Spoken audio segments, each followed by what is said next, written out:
I had people asking me why aren't you dropping amid all this mix up and this mixiness and this Turkey and this Canelo and this Crawford? Why aren't you dropping? Why aren't you recording videos? Right? I had people asking me like, yo, what, are you gonna record this? Are you gonna talk about this? I'll leave you with this. A wise man understands one thing, right? This is what the fools. This is what they do. Now I understand it's journalism. People are trying to cover these things and make sure they get their views and clicks. But for me, I feel as though there's something different about documenting something when it's a done deal. You know what I mean? When there's things to cover, there's things that happen, and now we can talk about where we are now instead of being in the mix, lost in the sauce, saying whatever just for clicks and views. Right? That's the difference. But what fools do is they scramble amongst everybody else. You know what I mean? Taking misinformation, taking interviews as soon as they come out without any proper context, and making tons of speculations about things that haven't even been done yet. Now understand something. It could have been cool for me to just talk about how everybody looks crazy, but I'd rather just wait until wait a couple days and see how this shit plays out. Now, mind you, a wise man sees the trajectory of the truth, and as soon as the events take off, while everybody is scrambling at this side of things and right underneath the trajectory and following every little thing, a wise man looks up at the trajectory, walks to the end of the arch, and lets the truth fall at his feet. And then we'll talk about it. You understand what I'm saying? Anyways, listen. Canelo, he did end up signing, I think it was a 3 or 4 fight deal. Yes. 4-fight deal with Turki Al-Sheikh. And it makes sense. But here's a few things that were fucked up. People were saying he was going to fight Jake Paul. That's who Canelo wanted to fight. There was a point in time where Canelo was saying, "Oh, I don't fight. I would fight him. I think it was for the Jaime Munguia fight. Somebody interviewed him. He said that he would fight Jake Paul and that he was down because it was going to make a lot of money, whatever, right? But then as people started to criticize him more recently, because we were looking at it almost happening, and you seen Jake Paul saying things, you seen everybody just saying a lot of stuff. Then it was, guys, relax. I fight real fighters, not YouTubers. That was what Canelo had said after the fact, right? So then Turki Al-Sheikh does an interview with ESPN, and he says that we had to tell him, brother, if you're going to do work with us, you have to pick great fights. We're not going to entertain Jake Paul. That's not a great fight. You can fight him when you're 60 years old.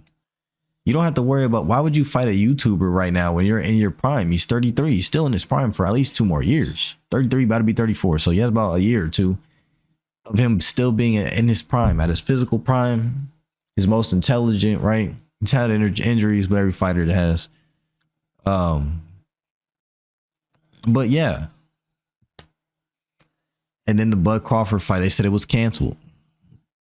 Then everybody was like, oh man, it's canceled. They make videos about how it's canceled, but something wasn't right. I felt like it was just negotiations, and people were being misled because they were trying to speculate too much. They wanted to be, Turkey wanted to throw them off of his trail a little bit while he's working. And he did say that he did intentionally give out some misinformation because he wanted people to go to other places, and they were reporting all of this misinformation. They were reporting that the fight was canceled. They were reporting that this fight was scheduled. Jake Paul was scheduled, and now it's canceled, and this and that, right? Now here we are with 4-fight deal signed, and the first fight on May 3rd is against William Skull. We don't know him. Well, he was elevated. I believe he was elevated by the IBF. Right? Is he anyone that we should be worried about? No, I don't think he's gonna fuck up the money, but it makes sense.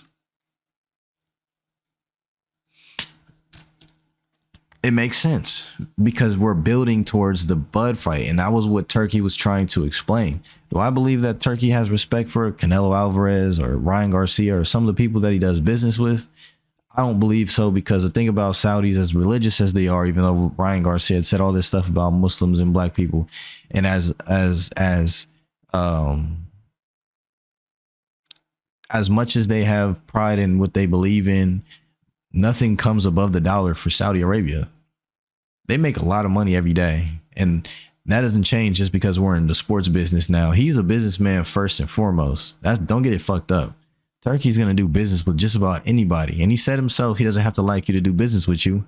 But that's just a lot of serious businessmen. But I don't know is going to be who the other fights are going to be, other than, Crawford is obviously being built towards. I don't know who the other fights are going to be. This fight to me is, I'm gonna do my research, but it's not, it's just a tune-up fight at the weight class at super middleweight 168. It's a tune-up fight, and it is an undisputed fight. Obviously, because all the belts are on the line, but it's a tune-up fight. So, I believe he's going to blow through this man. No disrespect to him, but I believe that that's just the way it was set up. He's going to blow through this man, and then I don't know who's going to fight afterwards. But Turkey, like I said, he makes you drop your nuts. We're living in the era of, it's like Street Fighter. It's like Mortal Kombat, where it's like Turkey's trying to structure all of these deals to make this shit kind of like a tournament and bring parity back to the sport. I think that he was willing to do business with Canelo because he believes that Crawford is going to win the fight when they do fight, and that it'll be a great fight when they do fight, and that it'll truly test Canelo and see where he's at. You know what I mean? But this is going to be a different magnitude when it comes to the sport. What we're going to be seeing from Canelo for the next 4 fights. He's used to just bringing a random opponent to a promoter and them just saying, okay, we'll give you the money, which is the reason why DAZN lost $6 billion on him. You know what I mean? Because he's been willing to bring these European random fighters and these guys and build them up. He tried to do the Floyd Mayweather thing where he just bring anybody up. But the difference is Floyd Mayweather was fighting people who had a pedigree, who had skills. He has fought some of the most champions in boxing history consecutively. So again, I wonder if he's going to have a Bivol rematch. I wonder if that's on the table. We don't know yet. But this fight is being built towards. William Skull basically is here because they want the Bud fight to be an undisputed fight. I don't think that they're going to put Bivol in the way of that. Especially, they're not going to have him be but maybe on the back end. You know what I mean? They get this fight out the way.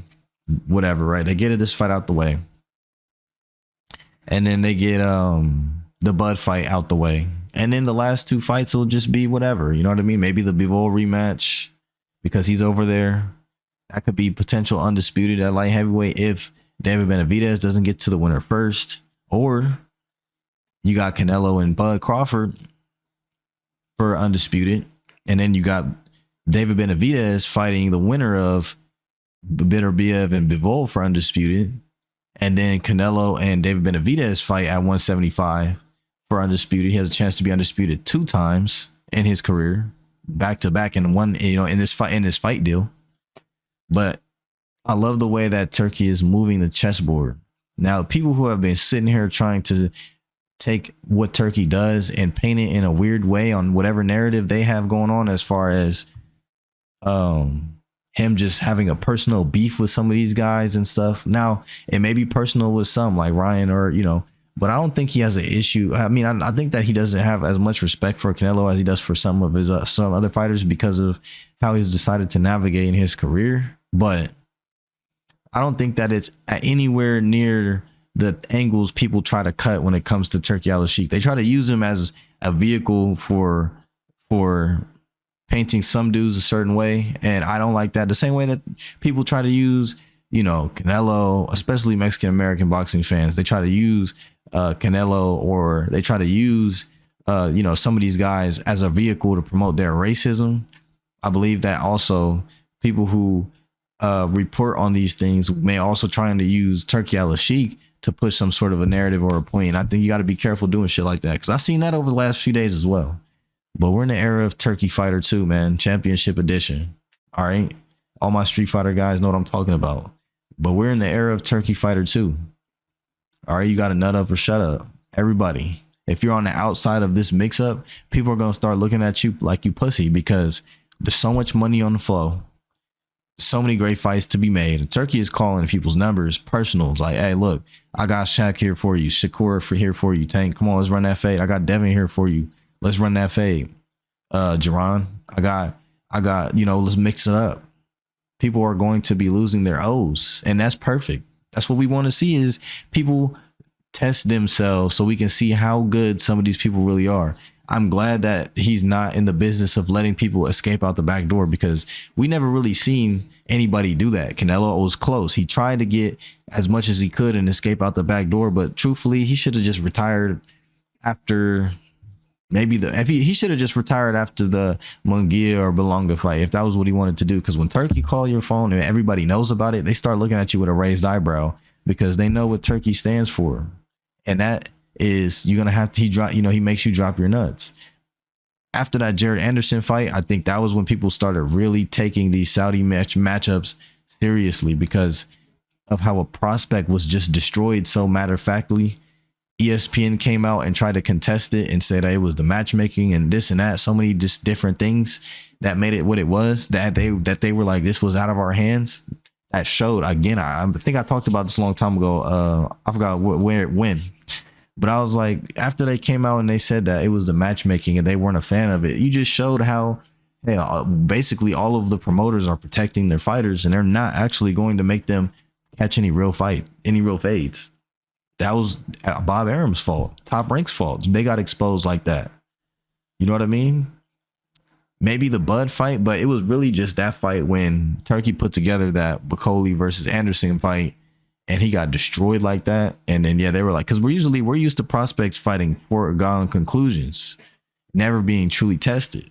But now we have to look at them seriously, because that fight will forever remain a memory, as a warning sign, right? You walk down, you see no trespassing, this and that, and they got the skull on a stick to show you they mean business. That's what it looks like when you walking into that turkey, when you're walking in for that turkey bag.